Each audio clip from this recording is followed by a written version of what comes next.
વડોદરા શહેરમાં જાણીતા consumer activist અને ધાર્મિક અગ્રણી પુરુષોત્તમ પુરજાણીએ પોતાના જ બંગલામાં પોતાની જ રિવોલ્વરથી આપઘાત કરીને જીવન ટૂંકાવ્યું છે। તેમણે લખેલી સુસાઇડ નોટમાં તેમના આ પગલા અંગે ઉલ્લેખ કર્યો કે મેં આ પગલું ભર્યું છે તે માનીતી દીકરી અને તેની માના પ્રેશરમાં આવીને ભર્યું છે। તેની માનીતી દીકરી અને માને સખતમાં સખત સજા કરવામાં આવે અને મારી બધી જ પ્રોપર્ટી મારી પત્નીને આપવામાં આવે તેવી અંતિમ ઈચ્છા પણ તેમણે પ્રગટ કરી હતી। વડોદરાના જાણીતા કસ્ટમર એક્ટિવિસ્ટ અને ધાર્મિક અગ્રણી પુરુષોત્તમ પુરજાણીએ શુક્રવારે પોતાના બંગલામાં જ પોતાની જ રિવોલ્વરથી ગોળી છોડીને આત્મઘાત કરી લેતા ચકચાર મચી જવા પામી છે।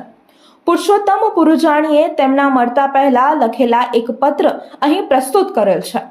હું આજ રોજ મારી માનેલી દીકરી કોમલ સિકલીગર અને તેની માતા સંગીતા સિકલીગર અતિશય ત્રાસથી કંટાળીને આપઘાત કરી રહ્યો છું।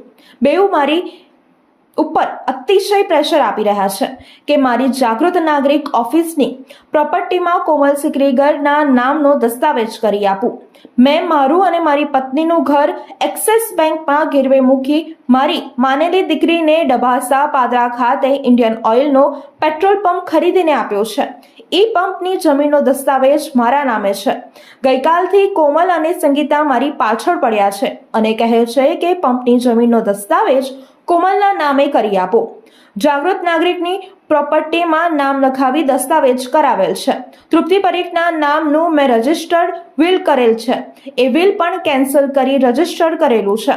તૃપ્તિ પરીખના નામનું નારાયણ ડુપ્લેક્સનું બાનાખાત નોટરી કરેલું હતું, તે પણ નોટરી કેન્સલ કરેલું છે।